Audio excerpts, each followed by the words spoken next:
ओम श्री परमात्मने नमः। यथार्थ गीता अध्याय 10 श्लोक 32 और 33।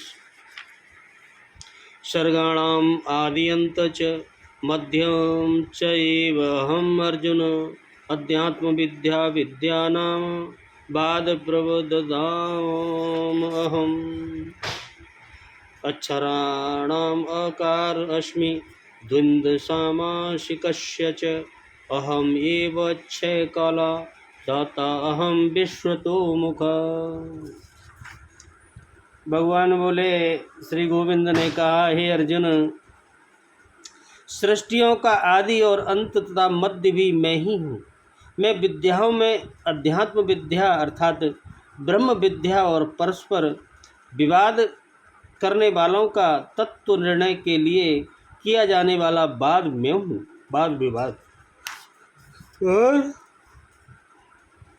मैं अक्षरों में आकार हूँ और समासों में द्वंद्व नामक समास हूँ। अक्षय काल अर्थात काल का भी महाकाल तथा सब और मुख वाला विराट स्वरूप, सबका धारण पोषण करने वाला भी मैं ही हूँ, भगवान ने कहा। और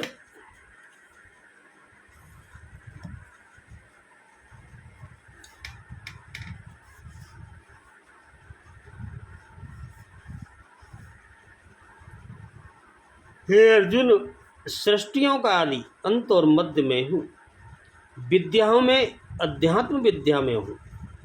जो आत्मा का आधिपत्य दिला दे वो विद्या में हूँ, आत्मा का जो आधिपत्य दिला दे।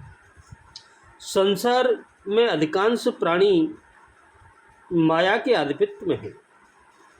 संसार का हर जीव माया के आधिपत्य में है, आत्मा के आधिपत्य में नहीं है। राग द्वेष काल कर्म स्वभाव और गुणों से प्रेरित है।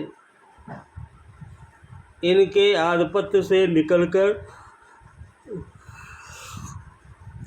आत्मा के आधिपत्य में ले जाने वाली जो विद्या है वो विद्या में हूँ, भगवान ने कहा। जो राग द्वेष काल कर्म स्वभाव और गुणों से प्रेरित जो करने वाली माया है, उससे निकाल कर ले जाने वाली जो विद्या है, उस आत्मा का आधिपत्य दिलाने वाली जो विद्या है वह विद्या भगवान है स्वयं, जिसे अध्यात्म विद्या कहते हैं।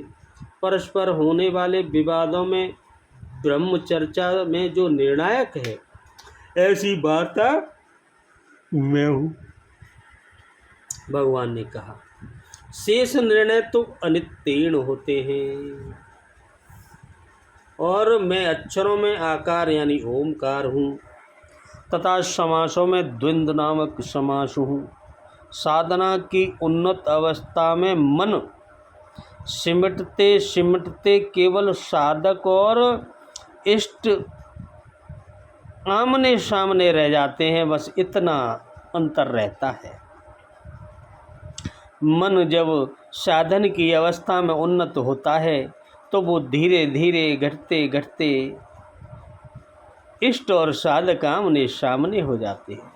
शेष कोई संकल्प नहीं रह जाता। स्वामी सेवक में संघर्ष है, स्वामी और सेवक में ही संघर्ष है, किंतु द्वंद्व की एक अवस्था भगवान की देन है। अच्छे काल में हूँ,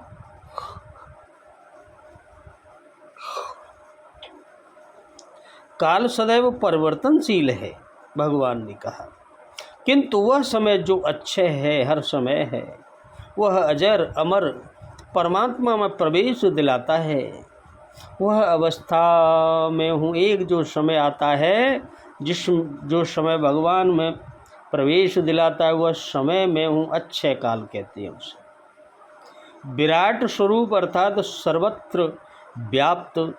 विराट स्वरूप का मतलब है सर्वत्र व्याप्त, सब जगह मिले वो।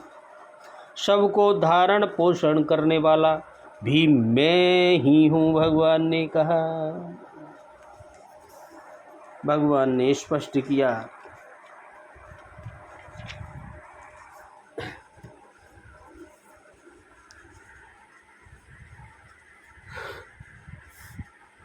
20वें श्लोक में भगवान ने अपने को भूतों का आदि मध्य और अंत बतलाया। यहाँ फिर सर्गों का आदि मध्य और अंत बतलाती है। इसमें क्या पुनरुक्ति का दोष नहीं आता? पुनरुक्ति का दोष नहीं, क्योंकि वहाँ भूत शब्द चेतन प्राणियों का वाचक है। यहाँ सर्ग शब्द जड़ चेतन समस्त वस्तुओं और समस्त लोकों सहित संपूर्ण सृष्टि का वाचक है। समस्त विद्याओं में अध्यात्म विद्या को अपना स्वरूप बतलाने का क्या भाव है? अध्यात्म विद्या या ब्रह्म विद्या उस विद्या को कहते हैं जिसका आत्मा से संबंध है, जो आत्म तत्व का प्रकाश करती है और जिसके प्रभाव से अनायास ही ब्रह्म का साक्षात्कार हो जाता है।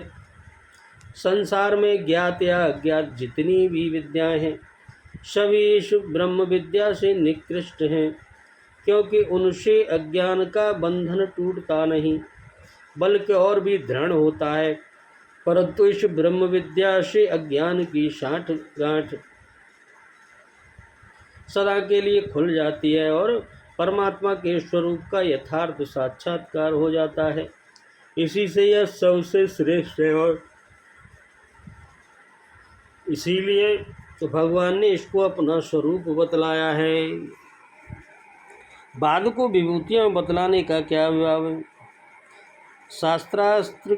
शास्त्रार्थ के 3 स्वरूप होते हैं, जल्प, वितंडा और बाद उचित अनुचित का विचार तोड़कर अपने पक्ष के मंडन और दूसरे के पक्ष का खंडन करने के लिए जो विवाद किया जाता है उसे जल्प कहते हैं। केवल दूसरे पक्ष का खंडन और करने के लिए किए जाने वाले विवाद को वितंडा कहते हैं, और जो तत्व निर्णय के उद्देश्य शुद्ध नियत से किया जाता है, बिल्कुल शुद्ध नियत से, उसे वाद कहते हैं। जल्प और वितंडा से द्वेष, क्रोध, हिंसा और अभिमान आदि दोषों की उत्पत्ति होती है, और वाद से सत्य के निर्णय में और कल्याण साधन में सहायता प्राप्त होती है। जल्प और वितंडा त्याज्य हैं तथा वाद आवश्यकता होने पर ग्राह्य है। इसी विशेषता के कारण भगवान ने वाद को अपनी विभूति बतलाया है।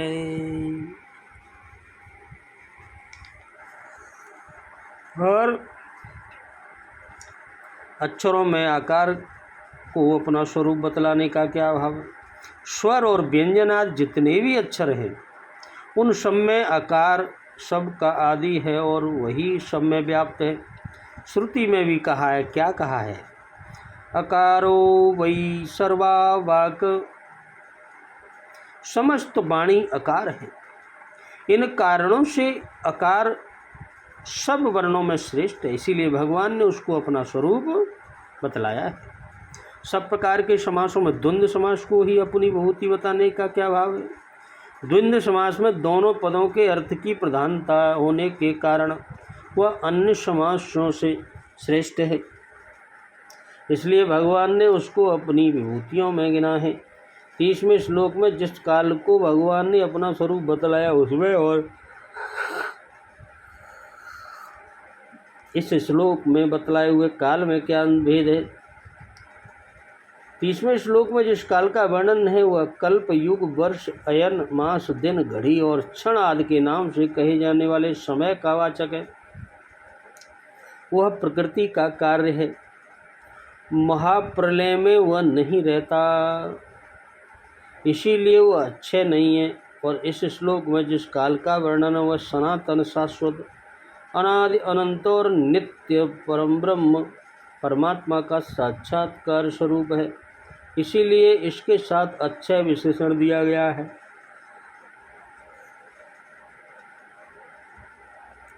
अतएव 30वें श्लोक में वर्णित काल से उसमें बहुत अंतर है, वह प्रकृति का कार्य है और यह प्रकृति से सर्वथा अतीत है।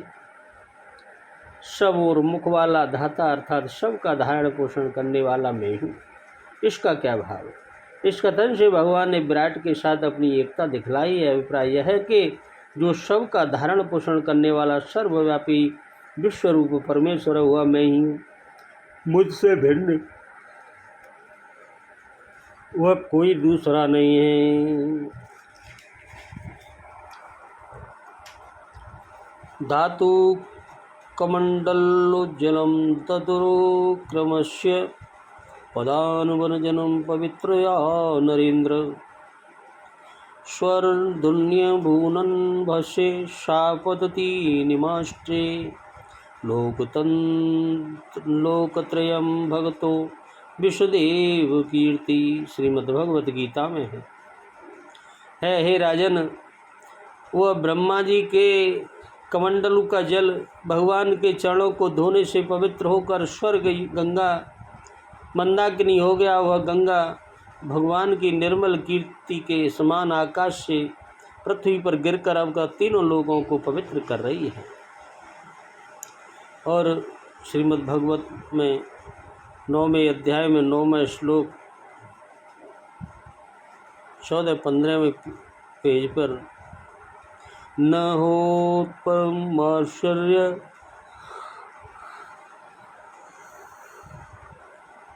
स्वर्धुन्या यदि होदितम् अनन्तचरणाम्भोज प्रसूताया भवञ्छेद सन्निवेश्य मनो यस्मिच्छूद्रया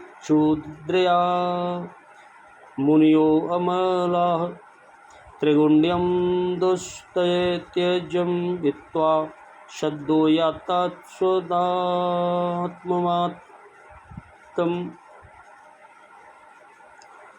जिन अनंत भगवान की चरण कमलों में श्रद्धा पूर्वक भली भांति चित्त को लगाकर निर्मल हृदय मुनिगण तुरंत ही दुस्त्यज त्रिगुणों के प्रपंचों को त्याग कर उनके स्वरूप बन गए हैं, उन्हीं चरण कमलों से उत्पन्न हुई बहुबंधन को काटने वाली भगवती गंगा जी का जो महात्म्य यहाँ बतलाया गया है, इसमें कोई बड़े आश्चर्य की बात नहीं है।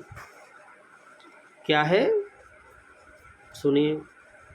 जगज्जननी महेश्वरी दक्षकन्या सती के देह त्याग करने पर जब भगवान शिव तप करने लगे, तब देवताओं ने जगत माता की स्तुति की। महेश्वरी प्रकट हुई। देवताओं ने पुनः शंकर जी को वरण करने के लिए उनसे प्रार्थना की। देवी ने कहा मैं तो 2 रूपों में सुमेरु कन्या मेनका के गर्भ से शैलराज हिमालय के गर्भ प्रकट होंगी। तदनंतर वह पहले गंगा रूप में प्रकट हुई। देवता उनकी स्तुति करते हुए उन्हें देवलोक में ले गए। वहाँ वे मूर्तिमती होकर शंकर जी के साथ दिव्य कैलाश धाम को पधार गईं और ब्रह्मा जी की प्रार्थना पर अंतर्ध्यानांश से अर्थात निराकार रूप से उनके कमंडलू में स्थित हो गई। अंतर्ध्यानांश भागेन स्थिता ब्रह्म कमंडलो, ब्रह्मा जी कमंडलू में उन्हें ब्रह्मलोक ले गए।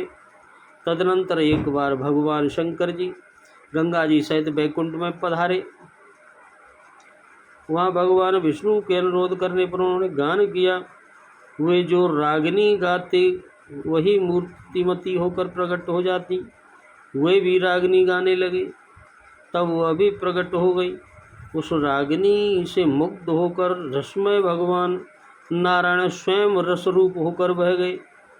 ब्रह्मा जी ने सोचा ब्रह्मा से उत्पन्न संगीत ब्रह्ममय है और स्वयं ब्रह्म हरि भी इस समय द्रवीभूत हो गए हैं, अतएव ब्रह्ममयी गंगा जी इन्हें स्मरण कर लें। यह विचार कर उन्होंने ब्रह्मदेव से कमंडलू का स्पर्श कराया। स्पर्श होते ही सारा जल गंगा जल में मिल गया और निराकार गंगा जी जलमयी हो गई। ब्रह्मा जी फिर ब्रह्मलोक में चले गए। इसके बाद जब भगवान विष्णु ने वामन अवतार में अपने सात्विक पाद से समस्त ध्रुवलोक को नाप लिया, तब ब्रह्मा जी ने कमंडलू के उसी जल से भगवत चरणों को स्नान कराया। कमंडलू का जल प्रदान करते ही वह चरण वहीं स्थिर हो गया और भगवान के अंतर्ध्यान होने पर भी उनका दिव्य चरण वही स्वर्ग गंगा के साथ रह गया। उसी से उत्पन्न गंगा जी को महान तप करके भगीरथ जी अपने पूर्वजों का उद्धार करने के लिए इस लोक में लाए। यहाँ भी श्री शंकर जी ने ही उनको मस्तक में धारण किया। गंगा जी के महात्म्य की यह बड़ी ही सुंदर उपदेशप्रद और विचित्र कथा विस्तार पूर्वक बृहद्मर्मण पुराण मध्य खंड के 12वें अध्याय में 28वें अध्याय तक पढ़नी चाहिए।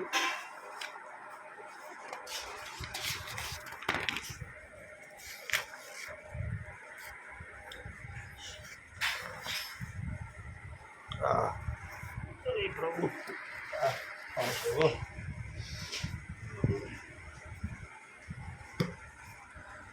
संस्कार व्याकरण के अनुसार समास 4 अव्यय विभाव तत्पुरुष ब्रह्म बहुब्रीहि और द्वंद्व कर्मधारय और द्विग ये दोनों तत्पुरुष के अंतर्गत हैं। अव्ययी भाव समास से पूर्व और उत्तर इन दो पदों में पूर्व पद के अर्थ की प्रधानता होती है। जैसे अधिहरि यहाँ अव्ययी भाव समास है, इसका अर्थ हरो अर्थात हरि में सप्तमी विभक्ति भी अधि शब्द का अर्थ है और यही व्यक्त करना यहाँ अभीष्ट है। तत्पुरुष समास में उत्तर पद के अर्थ की प्रधानता होती है। जैसे सीतापतिम वंदे, इस वाक्य के अंतर्गत सीतापति शब्द में तत्पुरुष समास है। इस वाक्य का अर्थ है सीता के पति श्री रामचंद्र जी को प्रणाम करता हूँ। वंदे सीतापतिम वंदे, यहाँ सीता और पति इन दो पदों में से पति पद के अर्थ की भी प्रधानता है, क्योंकि सीतापति शब्द से श्री राम का ही बोध होता है। बहुब्रीहि समास में अन्य पद के अर्थ की प्रधानता होती है। जैसे पीताम्बरः यहाँ बहुब्रीहि समास है, इसका अर्थ है जिसके पीले वस्त्र हों वह व्यक्ति। यहाँ पूर्व पद है पीत और उत्तर पद है अंबर, इनमें से किसी भी पद के अर्थ की प्रधानता नहीं है। उनके द्वारा जो अन्य व्यक्ति भगवान रूप अर्थ व्यक्त होता है उसको प्रधानता है। द्वंद्व समास में दोनों ही पदों के अर्थ की प्रधानता रहती है। जैसे राम लक्ष्मण्यो पश्य, राम और लक्ष्मण को देखो, या राम और लक्ष्मण दोनों को ही देखना व्यक्त होता है, अतः दोनों पदों की अर्थ की प्रधानता है। काल के भी 3 भेद होते हैं, समय वाचक और काल, प्रकृति रूप काल। महाप्रलय के बाद जितने समय तक प्रकृति की साम्यावस्था रहती है वही प्रकृति रूपी काल है। नित्य शाश्वत विज्ञान आनंद घन परमात्मा।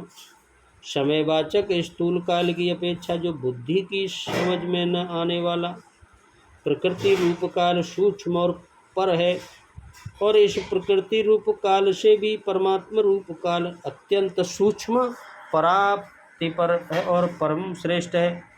वस्तुतः परमात्मा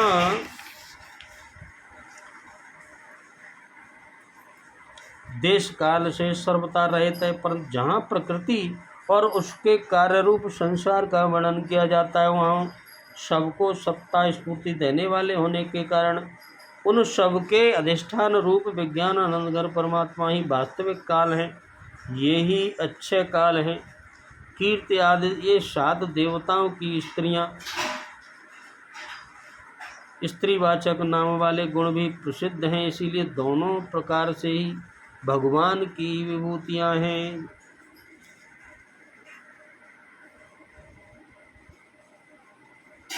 बोलो राधे राधे, जय जय श्री राधे गोविंद।